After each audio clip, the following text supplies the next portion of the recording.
All right, guys, I'm about to drop some knowledge on y'all, so I want to hear a like, subscribe, comment, all that good stuff. I'm gonna drop this free knowledge on y'all because y'all, a lot of y'all probably need it right now. I know some of the stuff we have to charge on our resource page.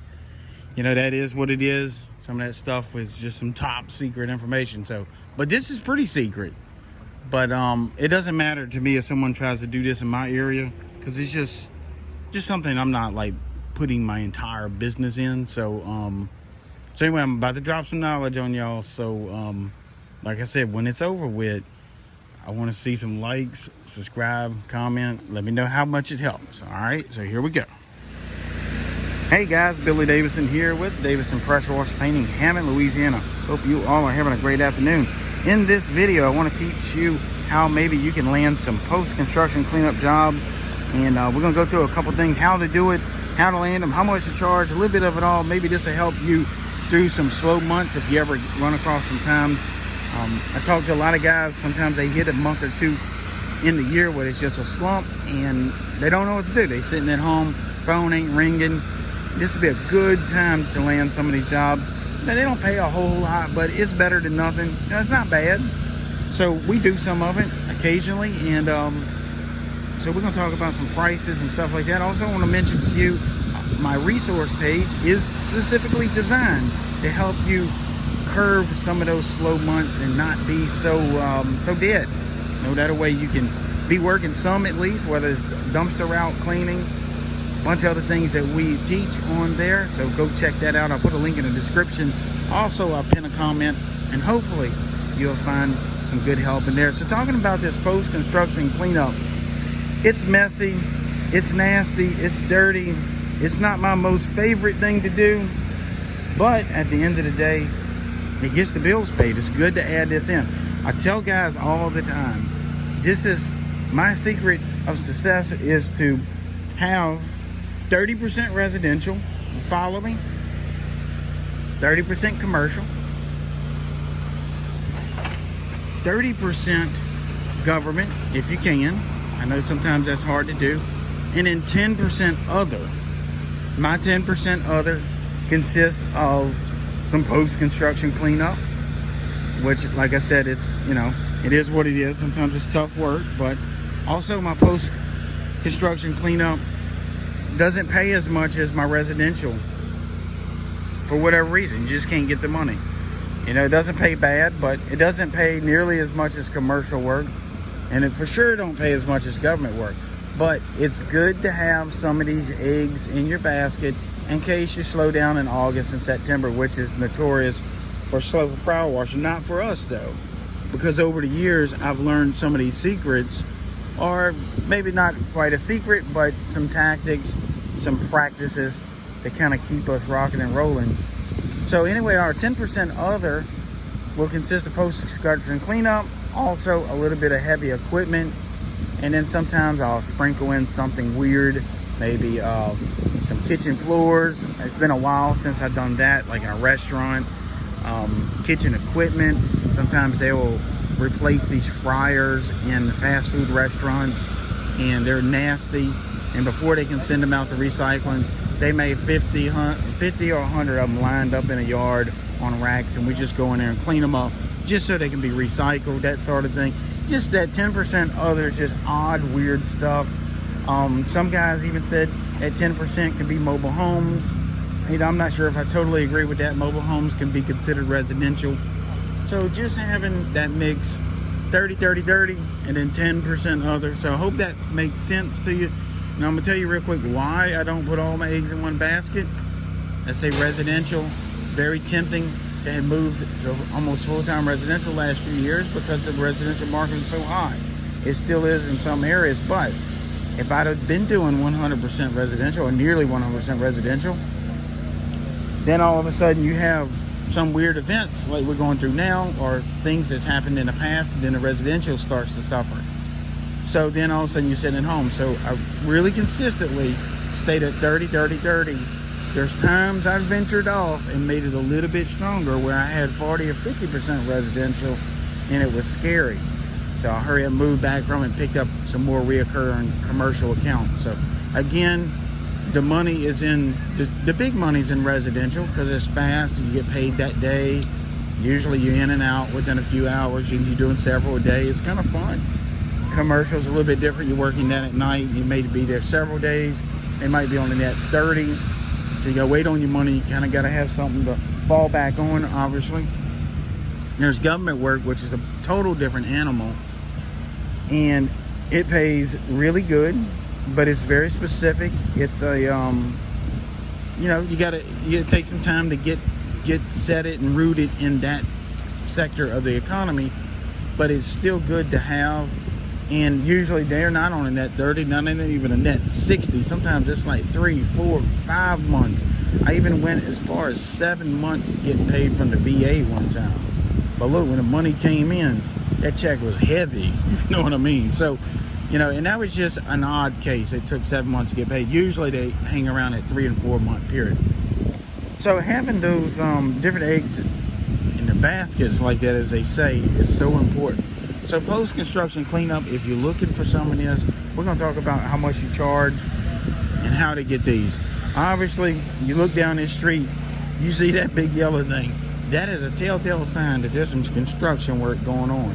That's a telltale sign that there's some construction dust, sawdust, brick, mortar, you name it. You know how it goes. There's always dirt. You build anything these days and everything gets nasty.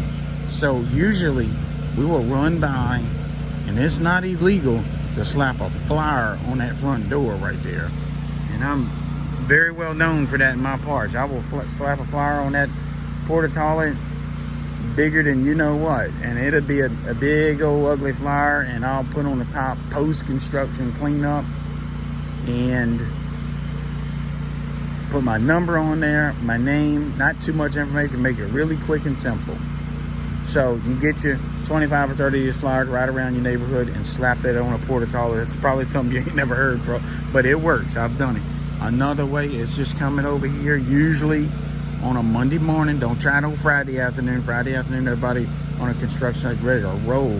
Could you imagine? You know, everybody's getting paid. The subs are leaving out early. They've been working hard all week. So don't do that. And sometimes Monday might not be the best day in the world, but everybody's usually here on Monday, so it's gonna be a little hectic. And usually what I do is I'll walk up, get out my truck, and I'll kind of stand out somewhere, maybe stand over there by the John, and just sit and wait and try to find somebody with a different color hat or a different color shirt on than the rest of the people. Someone that stands out, maybe looking at some vehicles or some signs. Sometimes there'll be vehicles lined up, and just try to figure out who might be in charge. And don't be trying to walk up into their work zone. That's not gonna work out too well for you. But just standing back, somebody will approach you. Now, it's really important for you to be dressed for the occasion. We don't want to go to a black tie affair with shorts and a muscle shirt on and some flip-flops. So you want to be dressed like you're ready for work. Jeans, boots. In most cases, you need to have a hard hat, even if you're just holding your hand. Make it look like you know what you're doing. So again, be dressed for the occasion. Have some material in your hand, business card, flyer, whatever it is. Let them know you do post-construction pressure washing. Someone's going to come contact you. They're not going to just let you sit out there too long. But if you are out there 10 or 15 minutes, maybe you nod at somebody, try to get someone's attention and get in a conversation with them. And that really works really good. Another way is pulling some permits for the area. Find out what company's in charge of the post-construction. I mean, who's in charge of the construction project. And usually it's their company's listed there, their contact information, and boom, you in. So there's two types of post-construction cleanup that we go after. One, obviously, here's residential. The other one's commercial. Commercial is really easy. Oftentimes there is an office trailer there with a name on it, a phone number. There's some steps leading up into a little door, and usually there's somebody inside that office trailer that's on site that can either lead you in the right direction or make some decisions. So that's how I do it, guys. And here we're going to talk about the price here in a second. So remember that it's not the funnest thing in the world. If you're a little shy about talking to people in person, maybe you want to just try to email them and phone calls. But y'all know me, I like that in-person visit. And so I get to talking to them, show them what we can do, find out when they want it done, put them on schedule. find out who I submit my invoice. I get all their information on site usually. And because, you know, if they say, hey, look, the check's not going to come for 45 days, that reflects in the price a little bit. You might have to charge an extra couple $100 to cover, you know, or you may decide you don't want it. At least you know. Let you be the one to decide. So ask questions and be brief with them, but do it. So also, we're going to talk about price here. On this post-construction cleanup, we tend to find in our area, and I think for the large majority of the United States, other than out west is a little different.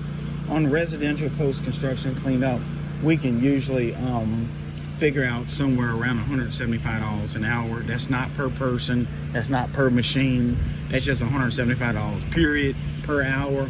And oftentimes we hear anywhere from 6 to 8 hours, especially if you're dealing with this roadway stuff where all this dirt, and my guys right now are getting this off the roadway into an area where it can be, you know, just safely just sit and dry out. So you think about that. So around $175 an hour. Sometimes it's been a little more, sometimes a little less, but that's where it tends to be. That's on residential.